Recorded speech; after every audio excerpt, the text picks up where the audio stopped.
Hello everyone. Today we shall discuss about circles. That is, circumference of a circle. The distance around a circular region is known as its circumference. Right?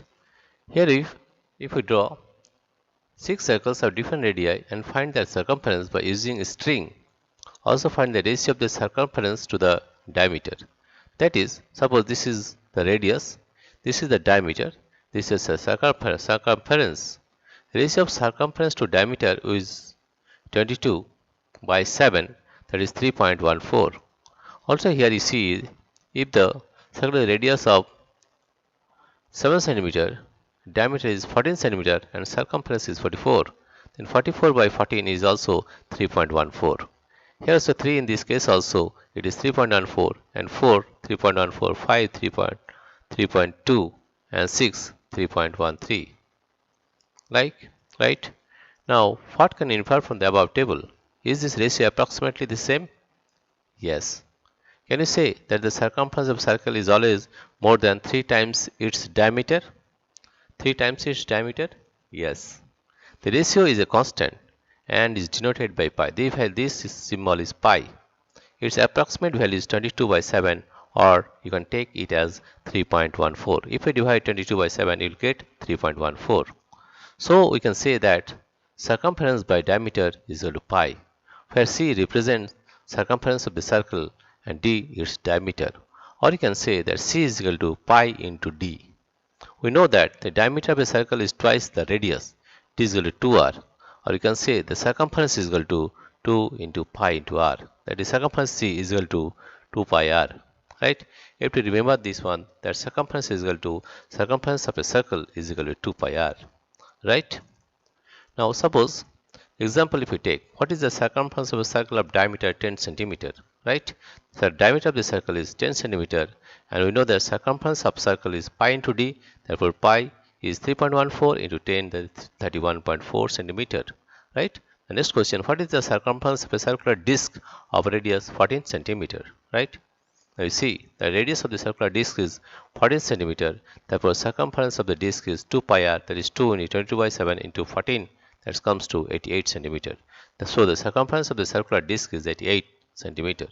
The same way, if we find examples 14, the radius of a circular pipe is 10 cm. What length of a tape is required to wrap once around the pipe? Take pi as 3.14. Radius of the pipe is r 10 cm and we know the circumference is equal to 2 pi r, that means 2 into pi is 3.14 into r is 10 cm, that is 62.8 cm. Right? If we take the example 15, find the perimeter of the given shape 11.32. Right? On each, in this shape we need to find the circumference of the semicircles on each side of the square. Right? Do you need to find the perimeter of the square also? No. The outer boundary of this figure is made up of semicircles. Diameter of each semicircle is 14 cm. Here you see the diameter is 14 cm. We know that circumference of the circle is pi d and circumference of semicircle is half pi d. Half pi means 22 by 7 and diameter is given as 14 cm, that means 22 cm. That means circumference of the semicircle. This one is 22. Right? And circumference of each semicircle is 22 cm. Therefore, the perimeter of the given figure is 4 into 22, that is 88 cm. Right? Now, question number 16. Question number 16 is, Sudhanshu divides a circular disc of radius 7 cm in two equal parts. What is the perimeter of each semicircular shaped disc? This one, the value of this one. Circumference of the semicircle is half into 2 pi r, that is pi r. That is 22 by 7 into r is 7, that is 22 cm. So the diameter of the circle is 14 cm. Circumference of semicircle, that is diameter. Therefore, perimeter of each semicircular disc is 22 cm. 22 cm plus 14. This is 14, that is 36 cm. Now, area of a circle. Here you see, we find the area of a circle. Right?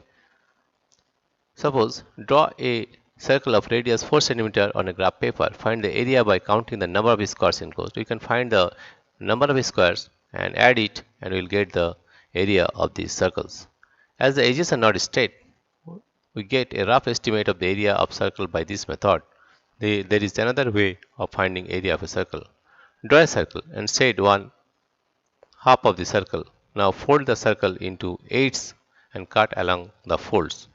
8, 1, 2, 3, 4, 5, 6, 7, 8. And we cut this one, right?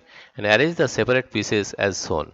Arrange this one, right? As shown in figure 11.36, which is roughly a parallelogram, right? The more sectors we have, nearer the nearer we reach an approximate parallelogram, right? Then this is the parallelogram. As done above, if we divide the circles in 64 sectors, right? 64 sectors and arrange these sectors, it gives nearly a rectangle, right? Now, what is the breadth of this rectangle? What is the breadth of the rectangle? The breadth of the rectangle is the radius of the circle. You see, this is the radius, right?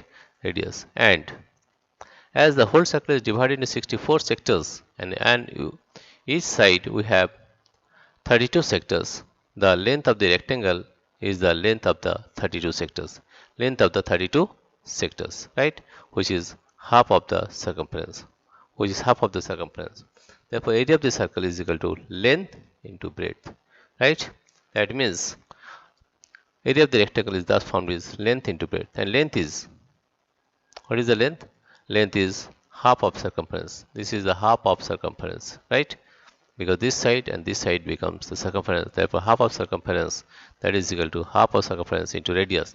Half into 2 pi r, that is pi r into r, right? Half of circumference is half into 2 pi r and radius is r, pi r square. So the area of the circle is pi r square, right? Therefore, we have to remember that area of a circle is pi r square. Now you can find the various areas of the circles, right? You remember two things, that area of the circle is pi r square and circumference is equal to 2 pi r, right? Or pi d, where d is the diameter of the circle. If you remember this one, and in the next video we shall solve the various exercises. Dear friends, if you like this video, please subscribe, like and share. Thank you everybody for watching this video.